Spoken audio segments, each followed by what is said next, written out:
Shalom, Bapak Ibu yang terkasih di dalam Tuhan. Apa kabar Anda hari ini? Berharap anugerah Tuhan senantiasa menyertai kehidupan kita dan keluarga kita. Selamat datang dan bergabung bagi saudara sekalian yang baru pertama kali mendengarkan renungan-renungan dari channel pelayanan saya, YouTube channel saya, Ispaner Ministry. Channel ini diadakan untuk mengabarkan kabar baik setiap minggunya dalam tenggang waktu renungan 10 hingga 15 menit. Saya berdoa kiranya apa yang disampaikan lewat renungan ini boleh menjadi berkat bagi Bapak Ibu sekalian. Beberapa waktu ini kita sedang merenungkan tema tentang biblical parenting. Dan minggu lalu kita sudah mengawalinya. Dan hari ini kita akan membahas tentang bagaimana peran seorang ayah. Saya berikan judul subtema tentang bukan ayah biasa. Ini sangat penting buat para ayah untuk mendengar dan juga sangat luar biasa penting buat ibu juga mendengar untuk memberikan support kepada para ayah atau para suami mereka. Mari bersama-sama kita mulai dengan bersatu di dalam doa terlebih dahulu. Ya Tuhan, kami bersyukur untuk berkat Tuhan kepada kami sampai pada hari ini. Kami berdoa untuk renungan yang akan kami saksikan, dengarkan bersama. Berkatilah ya Tuhan, menjadi kekuatan dalam kami menjalani hidup dan panggilan kami sebagai orang tua, khususnya sebagai ayah. Dalam nama Yesus Kristus kami bersyukur dan berdoa. Amin. Saudara, kembali kita membaca sebagai firman Tuhan dari Efesus pasal yang ke-6 ayat yang ke-4.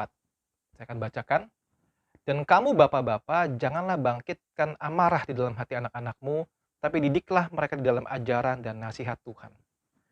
Saudaraku, khususnya para ayah, coba jawab pertanyaan saya. Mudahkah menjadi seorang ayah? Mudahkah menjadi seorang ayah? Bagi pria muda, ya pria dari mudanya, pernahkah punya bayangan akan menjadi ayah seperti apa? Siapa contoh, gambaran, model ayah ideal yang Anda pernah pikirkan selama ini? Kalau pernah ada yang pikirkan dari muda, coba sekarang bayangkan. Apakah sekarang kita sudah menjadi ayah ideal itu? Ada pria yang tidak mau menikah karena melihat model ayah yang tidak bertanggung jawab. Ayah yang suka memukul, mabuk, berjudi, main pelacur, bahkan beberapa pria-pria tersebut akhirnya berubah orientasi seksualnya karena merasa tidak ingin menjadi ayah, tidak ingin menjadi seorang laki-laki. Sangat menyedihkan sekali. Saya menemukan di dalam perjalanan hidup dan beberapa referensi artikel yang saya baca, ada beberapa tantangan seorang ayah. Paling tidak ada 8 tantangan seorang ayah. Saudara sekalian, silakan diskusi dengan saya. Jika ada pertanyaan yang ingin menambahkan, kita bisa memperkaya renungan ini. Tantangan yang pertama adalah para ayah itu cenderung tidak punya cukup waktu. Not having enough time. Rasanya waktu itu begitu sibuk luar biasa. Di pekerjaan dia sibuk. Ya, di rumah dia dituntut juga sibuk. Dengan kata lain, dia merasa bahwa saya tidak punya waktu cukup. Sehingga mereka atau para ayah itu seringkali hilang dalam sebuah keluarga. Tantangan yang kedua adalah seringkali yang jadi masalah adalah pendapatan itu selalu kurang, tidak pernah bisa sama dengan pengeluaran. Artinya dia harus kejar mati-matian mencari uang. Itu satu hal yang sangat menantang luar biasa. Harus kerja ekstra, kerja lembur, kerja 2-3 kerjaan. Sehingga itu membuat dia sudah habis waktunya di dalam pekerjaan. Karena tidak pernah mencukupi kebutuhan-kebutuhan dia. Yang ketiga tantangannya adalah romantisme antara suami istri sudah menghilang. Sudah menjadi hal yang dingin biasa saja. Istri sudah belasan tahun menikah sudah dianggap seperti adik atau saudara sendiri. Kehilangan romantisme. Yang keempat adalah ayah tidak bisa membuat prioritas atau time management. Sebagai poin pertama tadi, tidak punya cukup waktu karena memang mereka punya tantangan bisa mengatur waktu dengan baik. Problem yang kelima tantangannya adalah konsep me time itu sudah hilang. Me time hilang. Ayah perlu punya me time. Entah Anda seorang ekstrovert, me time-nya harus kemana, harus ngapain. Ada orang introvert juga harus ngapain me time-nya. Tapi kadang jadi tantangan adalah konsep me time sudah hilang. Sehingga yang keenam akibatnya adalah tantangan berikutnya adalah selalu stres. Ya, pemarah bawaannya, tidak sabaran misalnya. Karena tekanan begitu banyak di mana-mana, tidak punya waktu ekstra, tidak punya waktu tenang, stres. Yang ketujuh, tantangannya adalah bagaimana bisa membina pembicaraan dengan anak, improve pembicaraan dengan anak-anak. Jadi sebuah tantangan. Dan yang kedelapan adalah tantangannya adalah yang paling sulit menurut saya adalah menjadi contoh yang baik, contoh dan yang baik. Saudara, menjadi seorang ayah tidak mudah. Ya, kita dituntut walk the talk. Apa yang kita ngomongin kita lakukan. Kita dituntut untuk melakukan apa yang kita bilang ke anak, "Kamu jangan begini," kita pun harus jangan begitu, dan seterusnya. Setelah Anda mengalami semua itu, Anda mengalami nomor berapa saja, boleh chat di kolom komentar dan kita diskusi sama-sama. Berapapun nomor yang Anda rasa jadi tantangan Anda saat ini, you are not alone, bro. Anda tidak sendirian. Para istri, dengarkan bagaimana perjuangan para suami untuk bisa menjadi seorang ayah yang berbeda, bukan ayah biasa. Ada beberapa hal yang mau saya renungkan pada pagi hari ini. Mungkin tidak bisa semua, saya akan bagi dalam 2 section. Yang pertama adalah begini, bagaimana ayah itu dituntut oleh Allah punya mandat untuk menjadi teladan bagi anak-anaknya. 1 Petrus 1 ayat 13-16.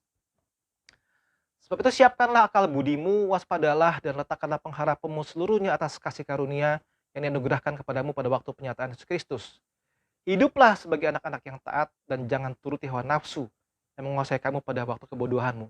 Tapi hendaklah kamu menjadi kudus dalam seluruh hidupmu, sama seperti Dia yang kudus yang telah memilih kamu.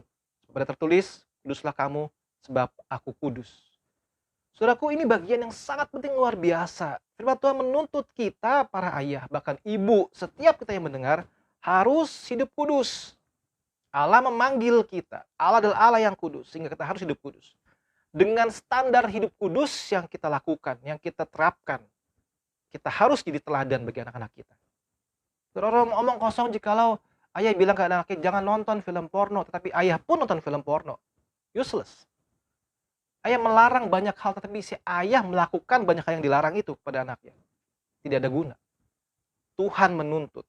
Kita punya mandat, kita punya tanggung jawab untuk menjadi saksi, contoh yang baik bagi anak-anak kita. Dalam bagian ini adalah bicara mengenai kekudusan. Hidup kudus. Para ayah sekalian, apakah hidupmu kudus? Yang kedua, suami atau ayah itu harus menunjukkan bahwa dia mencintai istrinya. Ya. Saudara, Efesus 5 itu mencatat banyak aspek, saya akan tampilkan ya. Hai suami, kasihilah istrimu sebagaimana Kristus telah mengasihi jemaat dan telah menyerahkan dirinya baginya untuk menguduskannya, sudah ia menyucikannya dengan memandikannya dengan air dan firman. Supaya dengan demikian menempatkan jemaat di hadapan dirinya dengan cemerlang tanpa cacat atau kerut atau yang serupa itu, tapi supaya jemaat kudus dan tidak bercela. Lihat, demikianlah juga suami harus mengasihi istrinya seperti tubuhnya sendiri. Supaya mengasihi istrinya, mengasihi dirinya sendiri. Saya akan teruskan nanti setelah ini, saudara bisa lihat ayat-ayatnya. Saudara lihat, ayah harus tunjukkan bahwa ia mengasihi istrinya. Saudara, kita harus malah, bukan cuma boleh ya, tunjukin bahwa kita mencintai istri kita di hadapan anak-anak kita. Biar anak-anak kita tahu bahwa ayahnya mencintai ibunya. Kita harus bisa show itu, saudara. Jangan diam-diam, jangan yang muncul di hadapan anak adalah ayah ibu berantem terus. Yang muncul adalah ayah ibu ribut terus, saling memaki, saling menghina. Itu sangat salah, luar biasa. Kita harus bisa menunjukkan kita mengasihi, mencintai istri kita. Saudara, yang ketiga, kita harus menjadi bagian dari kehidupan pribadi anak-anak kita. Bagian pribadi dari anak kita. Saudara, waktu kita diajarkan tentang doa, ya Matius 6, 5-8, itu adalah hal yang private. Dalam masa-masa private itulah Tuhan bilang, kamu masuk ke dalam kamarmu, tutuplah pintu dan berdoalah kepada Bapamu di tempat yang tersembunyi, maka Bapamu yang melihat yang tersembunyi akan membalasnya kepadamu. Maka saya mengambil satu kesimpulan juga. Kita juga harus bisa menyiapkan private time kita, special time kita dengan anak-anak kita. Jika engkau punya 2 anak, satu-satu, ya. Hari ini dengan anak yang pertama, mungkin 3 hari anak yang kedua dan seterusnya. Kau punya 5 anak, 5 satu-satu, ya. Artinya kita harus jadi part of anak-anak kita punya kehidupan. Ini tidak mudah, saudara. Tidak mudah. Kita harus merendahkan hati kita, merendahkan diri kita, masuk dalam hidup mereka dan menjadi bagian dari hidup mereka. Terus sekalian, dalam kesempatan hari saya akan cuma membahas 3 saja. Saya akan teruskan lagi di dalam kesempatan minggu yang akan datang. Dan dalam waktu yang ada ini saya ingin mengajak kita untuk belajar mengintrospeksi diri. Tantangan mana yang menjadi tantangan kita sebagai para ayah? Apa yang jadi sulitan buat kita sebagai para ayah? Jika ada bergumul dengan hal yang sama dengan saya, mari bersama-sama kita akan berdoa. Kirim pertanyaanmu. Kirim nomor WhatsAppmu untuk kita hubungi. Kita akan sama-sama melayani dan berjuang bersama-sama menjadi seorang ayah yang berbeda. Karena tidak mudah menjadi seorang ayah. Dan kiranya Tuhan menolong kita sekalian melengkapi kita sebagai para ayah untuk menjalankan fungsi kita, bukan ayah biasa. Tuhan menolong kita sekalian. Amin.